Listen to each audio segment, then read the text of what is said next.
Welcome back to Canada's Court, and a little bit of interesting mixed feelings here for Canadian basketball fans. On one hand, you have the Canadian men's team, which is now 3-0 at the Olympics, moving on to the quarterfinals. We're going to talk about that loss this episode. But on the other hand, you've got the women's basketball team that went 0-3, losing on Sunday against Nigeria 79-70, eliminating them from playoff contention. So kind of a bit of a weird time here for a basketball fan. You're excited, but also a little disappointed, I'm sure. Coach O has been the guide, the Olympic guide through all these Olympic games. We've been recapping lots. We've been chatting lots. We're getting really to know each other pretty well here, Coach O. How are you doing? I'm doing well. I'm doing good. Excited again to be um, on this episode on bittersweet terms, Phil. Because like you mentioned, going 0-3 is definitely something that it's worst case scenario. So Yeah. yeah, we're excited to chat a little bit about it with you, man. You're not getting tired of me yet. You're not getting sick of because I remember the first time you were on, you were you were so excited to be on Canada's Court. It was great having you. After the 10th time here, has it worn off a little bit? Are you ready to? Are you getting tired of it? I feel like Canada's court is like a fine wine. The more you taste it and the longer you're in it, the better it gets. So always excited to be with you, Phil. Come on now. I'm putting that in the promotional material for sure. That's good stuff. Canada's Court, the fine wine of Canadian basketball podcasts. Too bad though. Yeah, like we said, for the women's team losing to Nigeria, it just like you feel for the players a lot. I watched an emotional interview with Natalie Achanwa, obviously her fourth time being at the Olympics. She put a lot of work into coming back to play for Team Canada, and just I think a lot of disappointment all around. Canada came into this ranked fifth in the world. So to not pick up a single win, they played hard. There was a lot of tough games, but not a single win. That's a tough way to come out of the Olympic Games. Absolutely. And I think a lot of these players had high expectations going into this tournament. Um, like we mentioned, Canada, fifth in the world, and is expected to be competing for a medal. I just think that this is all a testimony to everything that's been going on with basketball around the world, right? We cannot take any country lightly anymore. You can't think that you're going to walk into an Olympic game and just because your favorites have, we see it on the men's side, we see it on the women's side. You can't expect that you're going to walk into an Olympic game and just be handed the game. And I'm not just talking about on the Canadian women's side. I'm talking about for everybody. Like, we've seen it happen so much, and again, this is a testimony to the great game that is growing. Testimony to these athletes that work tirelessly day in and day out. But yeah, definitely, if you're looking at it from the angle that we're looking at it, on the Canadian women's side, it's definitely disappointing because like now you got to wait another 4 years. So now there's a lot of questions that you have to answer going into another kind of retune up for the next Olympics in 2028. Totally. And you mentioned, the strength of basketball going around the world. Worth mentioning, Nigeria, the first time an African team has made it to the quarterfinals. So that just is an exact example of what you're saying there. There's no longer any easy games when it comes to Olympic basketball. We'll dive deeper. You mentioned kind of looking ahead into what the team looks like in the future. I think we'll dive deeper in that once the Olympics have wrapped up. But for now, this game against Nigeria, another case of one really bad quarter kind of dashing their hopes here. What did you see? What were the struggles for Canada in this one? I think the theme of the tournament, the team of the tournament for us, Yeah. is we struggled to get into our offense, which led to other teams getting a lot of easy baskets compared to us. We were playing a lot of times in the half court. Most easy baskets are going to be if you can kind of play with pace. You'll hear a lot of coaches talk about that, playing with pace. That's why you see some teams, they'll run on makes or misses, just to kind of put the defense off balance when team defenses take some time to transition back to defense and then get matched up. So I think that we ran a lot of sets, and I think there has to be a bit more of a balance of when can we push, play with pace, and when do we need to be able to run our sets. Because again, the big number that I see here is Shea Colley, who was our primary decision maker, primary point guard, primary play initiator. A lot of responsibility falls on her because she has to bring the ball up the court. She has to set up the offense. She got to set up the team. She got to run a play. She got to look at the coach. She got to. I've been told this saying, and it carries over to this. They say that slow feet don't. When you think, right, slow feet don't eat. This is basically kind of like what it is, and we saw it in this game with Shea Colley having 11 turnovers on her own. There was a lot of pressure on her to handle, run the offense, sometimes scores, right? So it's like there's a lot. I think that will be the balance of offensively. When can we get to our early offense? When can we play with a bit more pace? When can we play a bit more free, a bit more random, right? Just for us to be able to keep the other team defense off balance. If slow feet don't eat, then I'm gonna be going hungry on you. Slow feet don't eat unless you got Uber Eats. Yeah. Anyway, I think that's a really good point, and such a struggle. You mentioned the turnovers when you're giving the ball up. You're just creating so many opportunities for the other team, as we've talked about. I think another challenge for Team Canada here is we're still not seeing. Bridget Carleton continues to be a great player for Team Canada, and will continue to be hopefully into the future. But they still haven't really found a consistent number two option, and I think that's going to be big as we kind of look ahead to what the future of this team is. Definitely. Like you said, Bridget Carleton, I think over this tournament, I think she was our best player, our most consistent player. Always a threat to shoot. Even though offensively we struggled to kind of like get steady, easy looks, she always seemed to be ready to make the next shot. And sometimes, a lot of times, basketball wise, the mentality of what you have approach the shot helps create the fact, right? So, what I really appreciated from Bridget Carleton in this tournament was that she never seemed rattled by the moment. She was always ultra aggressive, but not only was she scoring, I think in some situations she was also getting on the defensive rebound, which is important, right? So there was a lot of different aspects to the game. And we know that when you're viewed a lot of times as a primary scoring option, it's easy to just fall in love with that and not do other things. But again, there was some times where she was with the second unit, and I'm thinking about a lineup where it was Bridget Carleton, Aaliyah Edwards, Letitia Mihir, Silas Swords, and Naira Fields. You saw sometimes Bridget was getting the group together, just talking. That group was kind of young, right? With Silas Swords being 18 years old, Letitia being 23, and Aaliyah being 22. So I think like you see parts of leadership, you see potentially Canada's future captain, or kind of like growing up right in front of our eyes, right? So I think there's definitely a lot of that. But again, story of the game is 26 turnovers for Canada. It's very hard to win when you turn the ball over 26 times. Very hard, and we struggled to again versus ball pressure.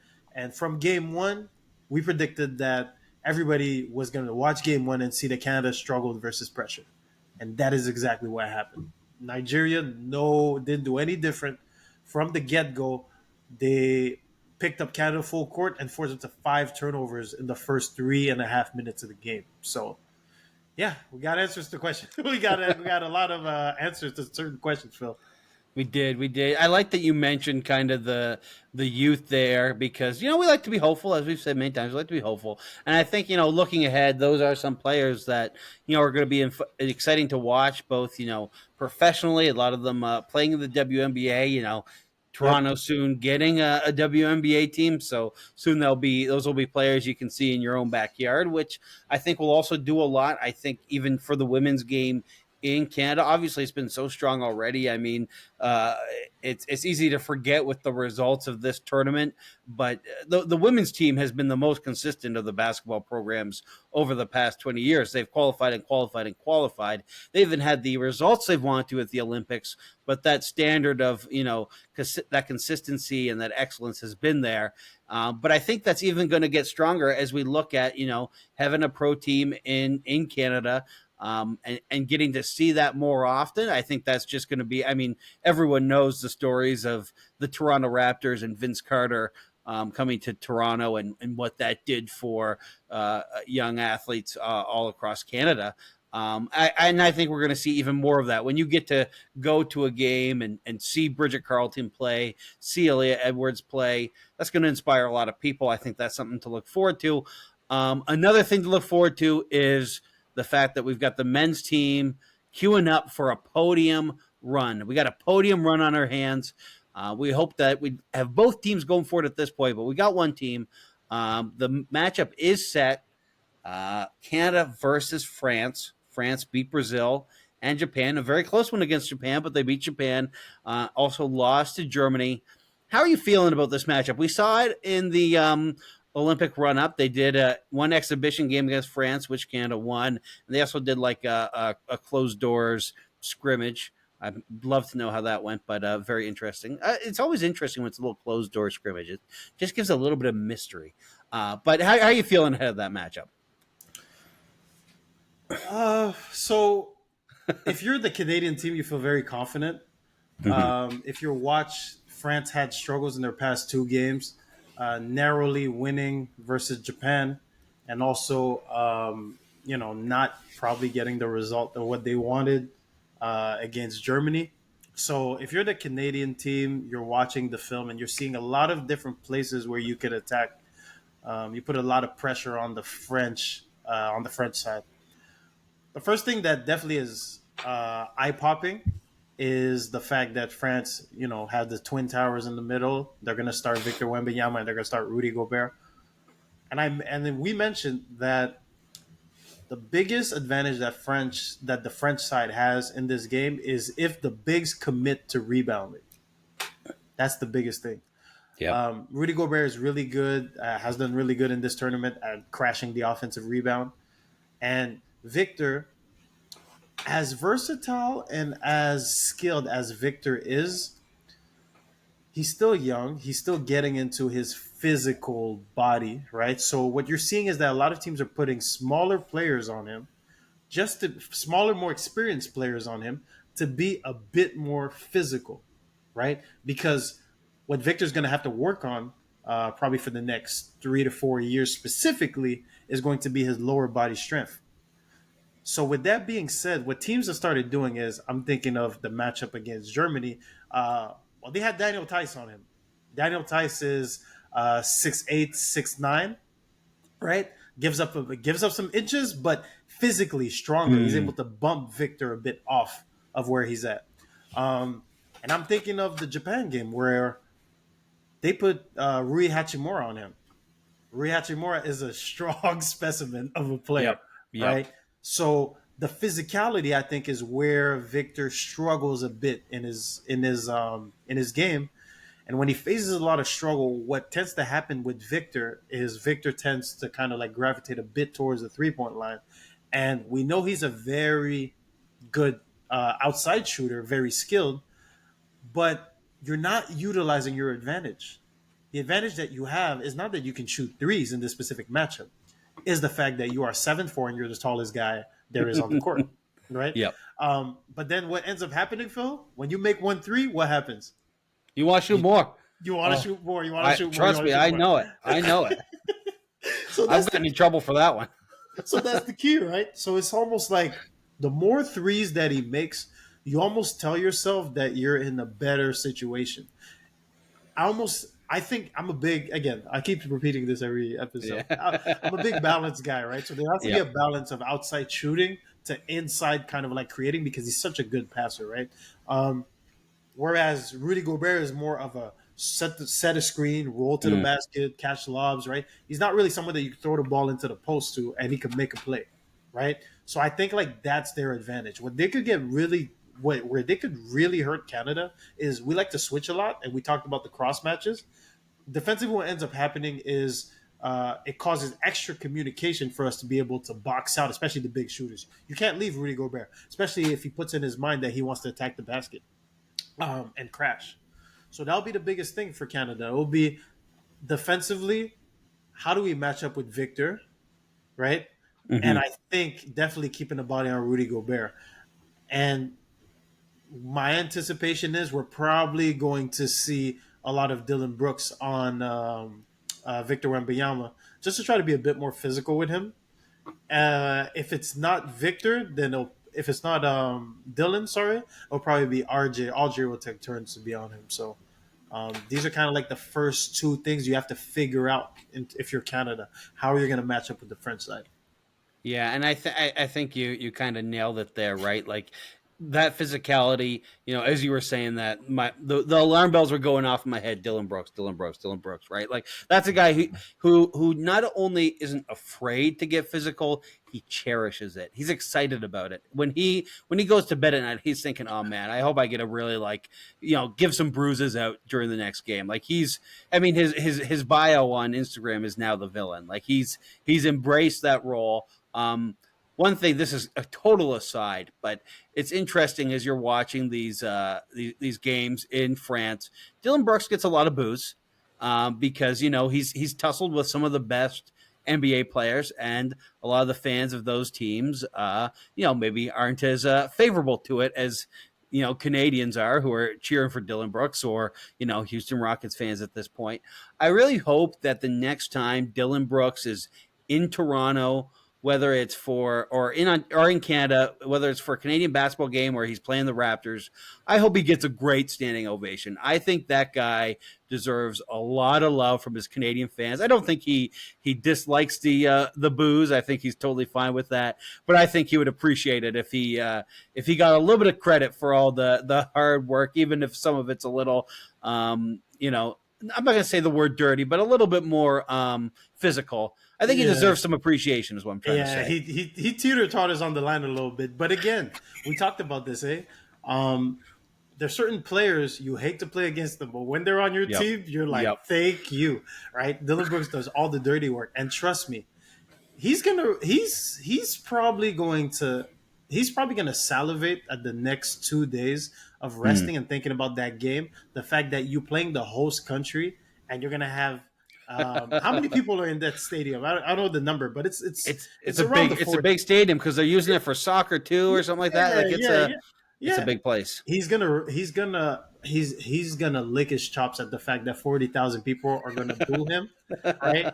But no, definitely. I think Dylan is gonna be up for the challenge.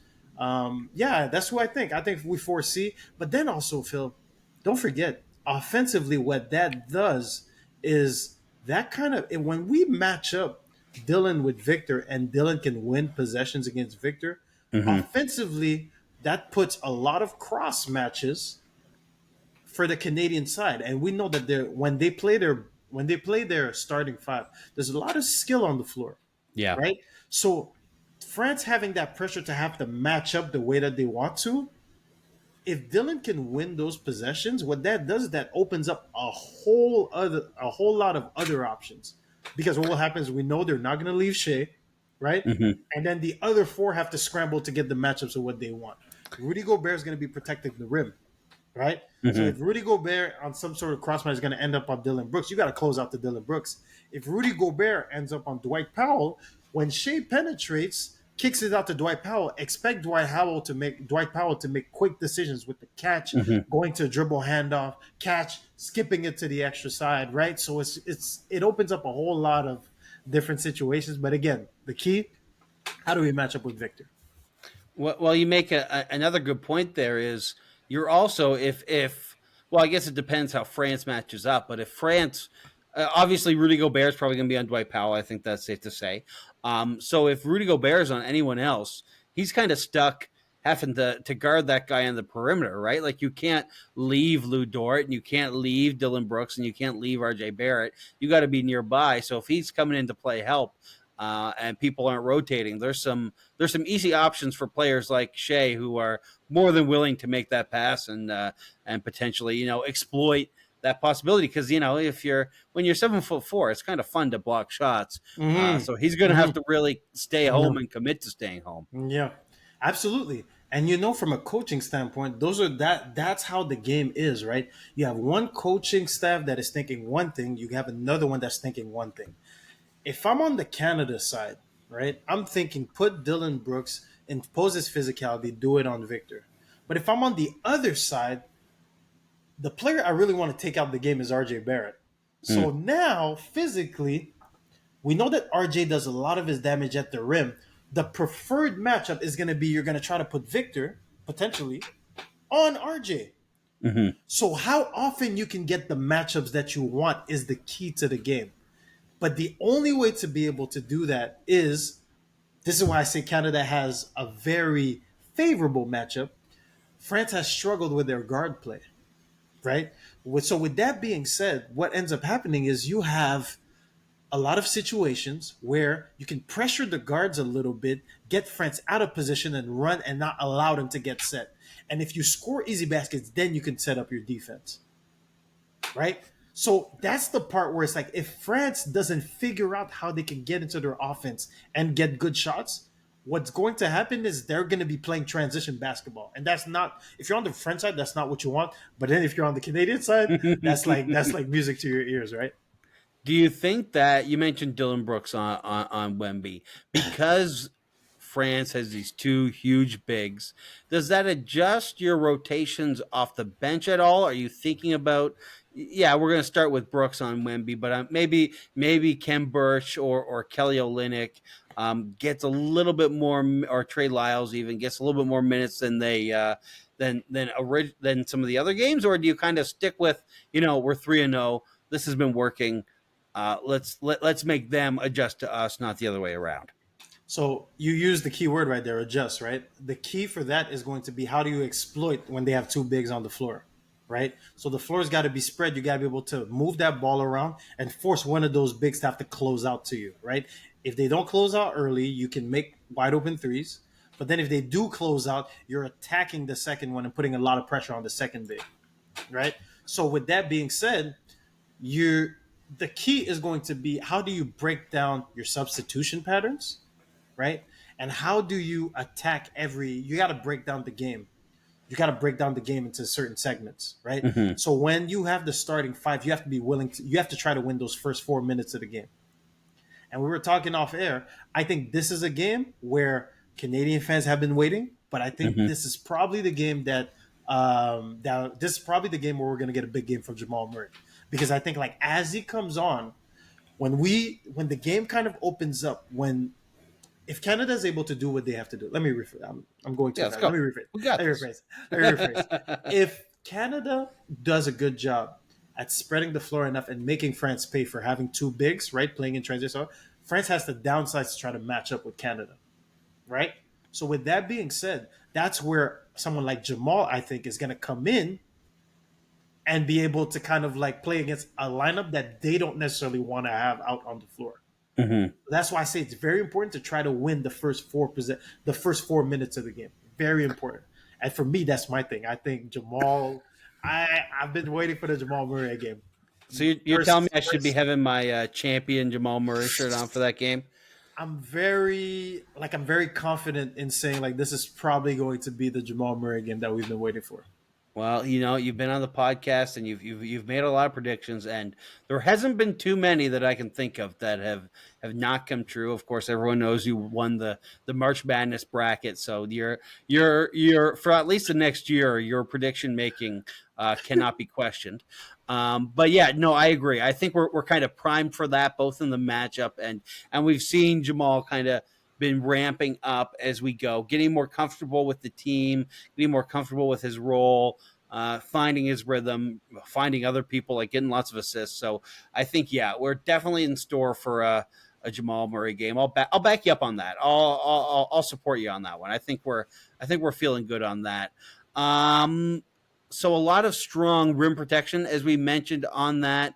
How do you feel we counter that? Is it because we have so many players who are good at getting to the rim, but if you're meeting the Stifle Tower inside, and Leslie Dion standing on top there singing her heart out, it's a little hard to get by. So, what do you think Canada's got to do there? The biggest thing is going to be play in transition, right? The more, and you've seen Canada do it a lot of times where it's like even on makes and misses, they're outletting the ball to Dylan Brooks, and then he's trying to go, they're outletting the ball to RJ. It's not just Shea bringing the ball up on the. It's not Shea. It's not just Shea bringing the ball up the court, right? So I think like boom, play in transition, right? The more you can play in transition, that kind of like doesn't give the bigs enough time to be able to get back and try to protect the rim. And the next part of it is this: like let's make sure that as much as we can, last 10 seconds of the shot, when you need shot creation, let's make sure we give the ball to Shea Gilgeous-Alexander because we know how lethal his mid-range game is. And mid-range game with bigs just waiting at the rim, a lot of things could potentially open up. And then after that, it's just about be ready to shoot, right? Lou Dort has done a good job early in games to be able to catch and shoot. That's been very fun to watch. Just Yep. Him putting together strings of tenacious defense and just like making timely shots. And after that, it's the same thing. RJ balance out getting to the rim, but also like don't be afraid to shoot it. Like he's shown. I would argue that RJ has been Canada's second best player. Obviously after Shea, but I would definitely say in some games I would probably say RJ was our best player. Yeah, So I think he's like been terrific. yeah, so that's what I think. I think it's all a combination of let's make sure we don't let France get easy baskets and run their offensive sets because what they're going to try to do is take advantage of the size inside. So as much as we can stay true to our identity of putting a lot of ball pressure, defending, rotating, scrambling, contesting every shot, and running out in transition, that leads to a lot of good opportunities on the offensive end. And offensively, like I mentioned, just be disciplined. You have your $400 million guy that you could just give the ball to, and he could go create a shot. So, hey, anytime you got that, you got to take advantage. Absolutely. You mentioned RJ Barrett. There's a lot of crossover between Raptors fans and Canada basketball fans. This has been pretty awesome for Toronto Raptors fans. I think it's given. I've been watching Twitter. I've been watching X. Sorry, I've been watching X. I've been watching Reddit. Raptors fans are pretty excited about what they're seeing from RJ Barrett. I think there were some questions last year on, he came into Toronto and he played great. We talked lots about it, did a whole podcast about it. And so if people want the details on that, they can find it there. But I think there were still some questions on, okay, that was pretty awesome. But is this just like, a good half a year and then we're going to come into, the next season it's going to be, the shooting's going to fall off or whatever.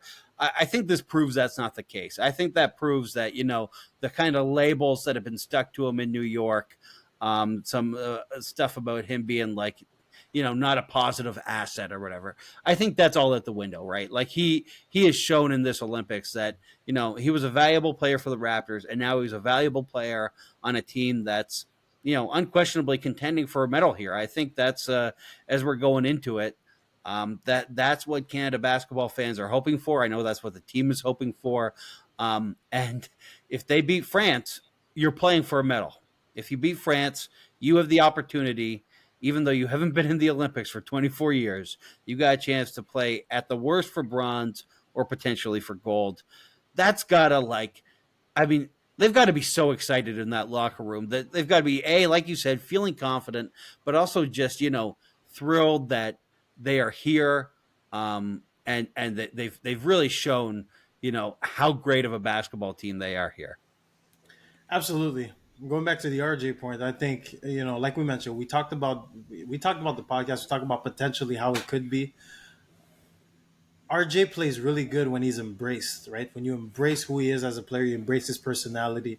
That's always going to be someone that's going to work hard, right? Willing to be able to spend extra time in the gym and all that kind of stuff. And we're able to see it just on the Raptors side, but also for the Canadian side. The fact that he's being embraced, he can play his game, you could almost sense that it's almost like he's a different player, right? And that makes a huge, huge difference in the production on the court.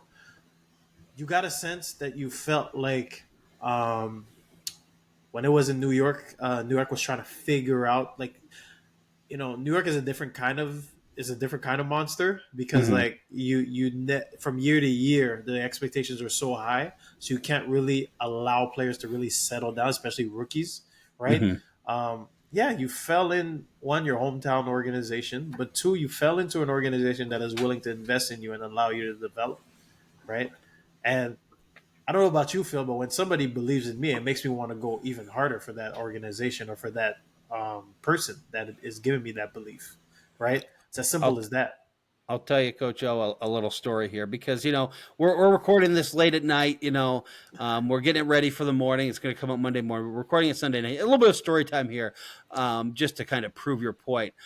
Um, I was never a 3-point shooter in high school. Oh wow, Phil, we're getting some high school basketball talk. Yeah, okay. You know what? We are. We've podcasted a lot. Let's chat a little bit about this. I just remember one kind of like summer league I played in the city league in Fredericton, New Brunswick, and the coach there, he never met me before, but I came in and I hit a couple threes in like the first practice, and he was positive that I was a shooter. Now I'll tell you, on my high school team, I was not allowed to shoot. I was allowed to rebound and put it up if I got it, but I was not supposed to be beyond the arc. But I hit a couple shots, and then the coach kept telling me, "Keep shooting, keep shooting, keep shooting." And that summer league was the only summer league where I averaged multiple threes a game, and uh, it never happened afterwards because I went back and the coaching staff was like, "Phil, we need you to rebound." And to be fair, lots of way better scorers than me on that team, so it was totally reasonable. But I think that summer I just played with so much confidence because here I had someone who was believing in me, encouraging me, and then when I missed that shot, at one point, whatever, keep shooting. Shooters keep shooting. So I was like, okay, well, I guess I'm a shooter now. I'll keep shooting, and that's kind of what you see here with RJ. He's got the green light. He's not going to be kicked off the court for making a mistake or two. He's not going to be, screamed at by the fans. They want to embrace him, and yeah, that's something I'm excited for as both a Canadian basketball fan and a Raptors fan. But enough of story time with Phil. I'm sorry, everybody, you got subjected to that. But let's talk about the other Olympic matchups we got going on here. On the same side of the bracket, we've got Germany versus Greece. Germany has been looking pretty good. They handled France in the last game of pool play there to win the second seed in the Olympics. They look good. They look scary. That's a tough team to be on the other side of here. Yeah, you definitely have a team that is playing with a lot of confidence. We keep mentioning every episode, but this is not a team to play with. Listen, World Cup winners, Mm-hmm. led by Dennis Schroeder, who won the most valuable player of Yep. that World Cup last year. So for me, the biggest thing is that that's probably the team that I think is the most balanced in terms of size and just position. The pieces just fit. Yep. They know who their leaders are. They know who their go-to guys are. So there's no clash.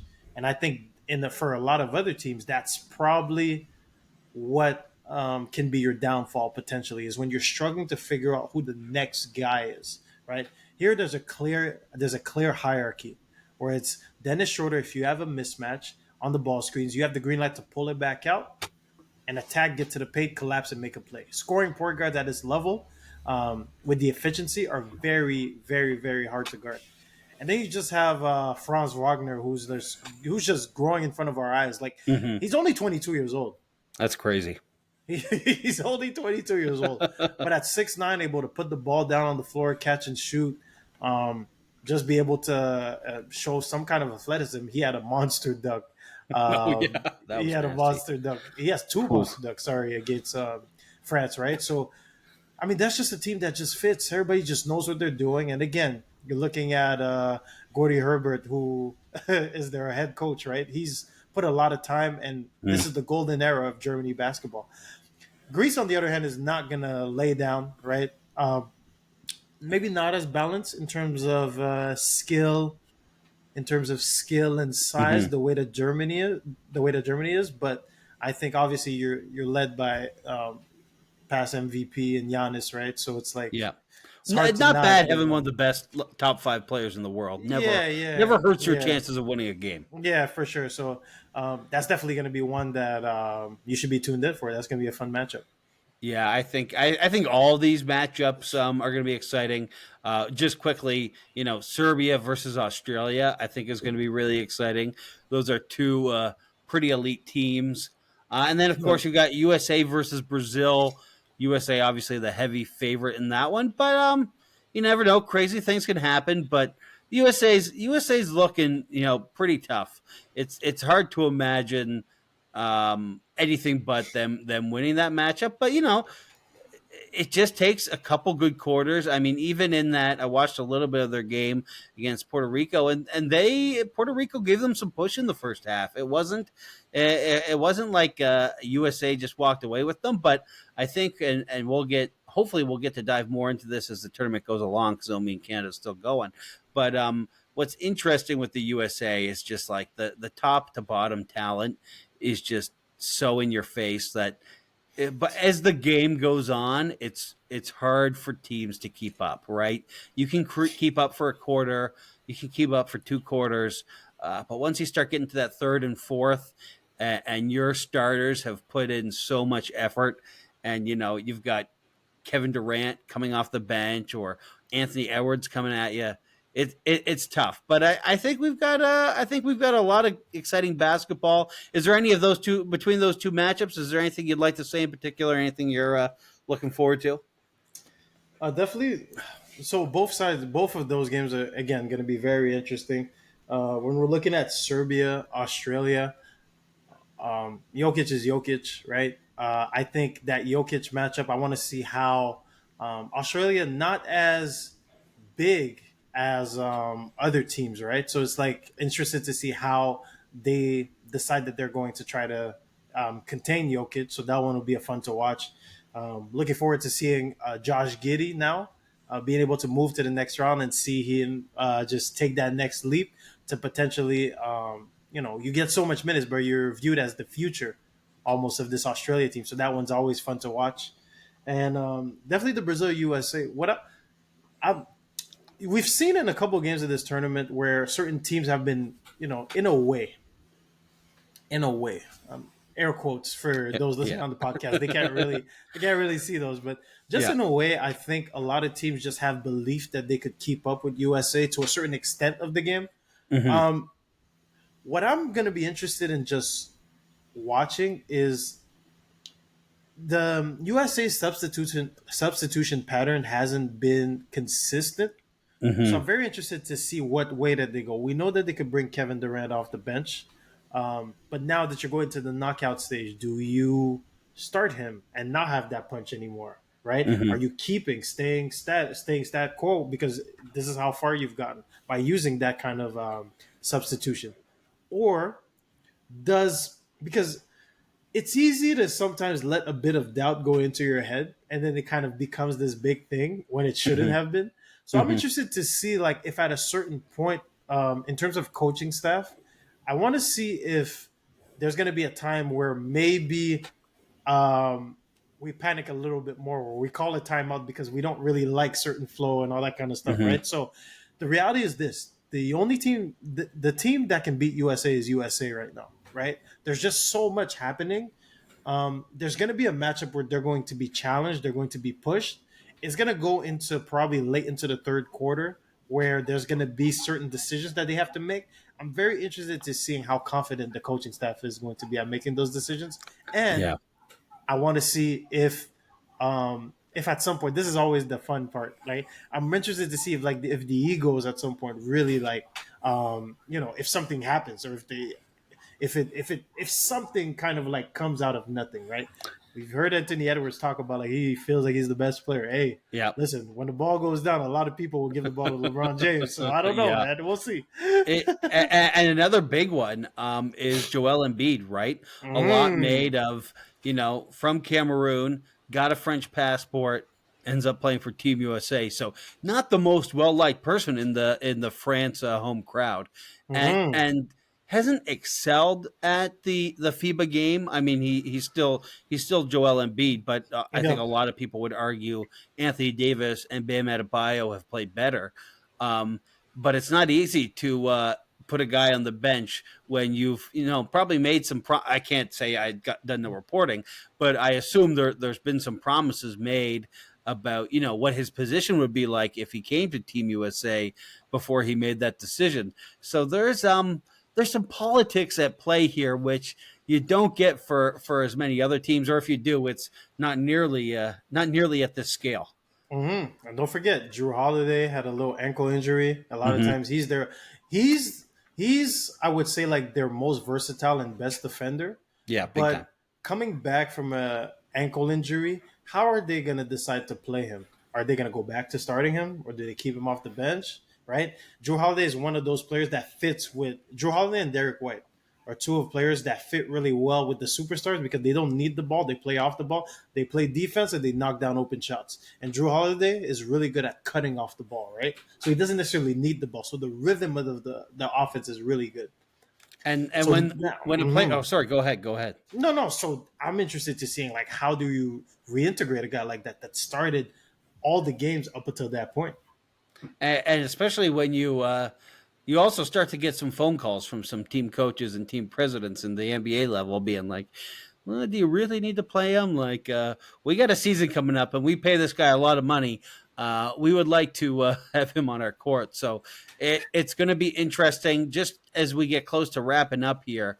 We made some predictions. Actually, I don't know if I remember. I know you said Canada and U.S. on the podium. What was your third team initially? We might have to go back. You know what? Yeah, we might have to go back. I'm Let's not pretty go sure. back. Let's erase it. We've seen what we've seen right now. What would you say if looking at these 8 teams? What's your podium prediction? Podium prediction. I'm going to go with 1 and 2. Either way that you want to put it, right? I think it's going to be USA and Canada, right? I like that. Even though I think Germany is going to give, not looking ahead, but I think Germany is going to give Canada. If it gets to that matchup, Germany is going to give Canada a lot of things that they have to work on and they have to figure out. It's right? tough. Yeah, big time. Yeah. But aside from that, I think probably the second for the bronze, I think it's going to be Germany and Serbia. Yeah. Germany and Serbia. I would like to be contrarian and try disagree with you and we can have this big debate on the podcast. But I'm exactly the same with you. I think what we've seen from Germany is that they are a really well-oiled machine. They're going to be tough to play if Canada makes it there and if Germany makes it there. Of course, it's basketball. Anything could happen. But I think I think that is what I would guess as well. And I don't know if that's what we said a couple weeks ago, but it's what we're saying now. Okay, it's what we're saying now. Just lastly, before we finally wrap up, I want to know if you were coaching me, would you let me put the shots up? Will you give me the green light? Are we good to go on that one? Man, Phil, you're the number one option. Oh, that's not good. You come off the screen, you can shoot them from the parking lot if it's all that matters.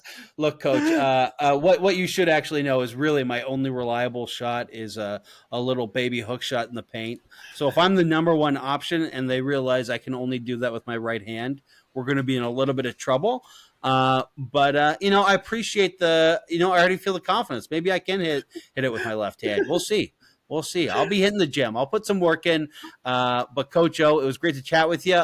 Everybody who's listening, I highly recommend, wherever you're watching, wherever you're listening, subscribe, leave a like, leave a rating and a review. Also, definitely recommend subscribing to Coach O's podcast, the Project 365 podcast. Also great stuff on there.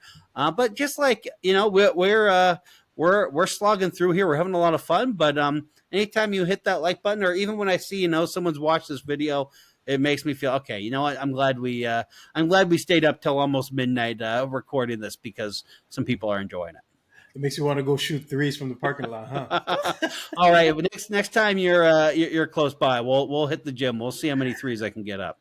Absolutely. As we're winding down, we're excited for what's happening. So, like, we got well, now we're only down to one team that we're going to Yep. cover. So, we'll be back to recap the Tuesday. France Canada game. Hopefully, we're going to the semis. Hopefully, And you know what? I'm keeping my eye. I've kind of been, I've been focused on the men's and the women's team, but I've been keeping my eye on 3-on-3. I don't know if you've watched any 3-on-3, but it's been fun to watch. I've enjoyed it. I haven't partaken in too much of it. I remember there was a 3-on-3 tournament here in Toronto that I spent some time watching, but it's fun, and Canada's in the playoffs there too. So if you're really, you've been watching the Olympics all day, and you're like, you know what? I've seen the gymnastics, I've seen the track and field. Let's watch some more basketball. That's a good option too. So lots to go, but we'll be back on Tuesday, hopefully talking about a win. But we'll talk about whatever happens, right? absolutely excited about it. And again, great time for Canadian basketball for sure.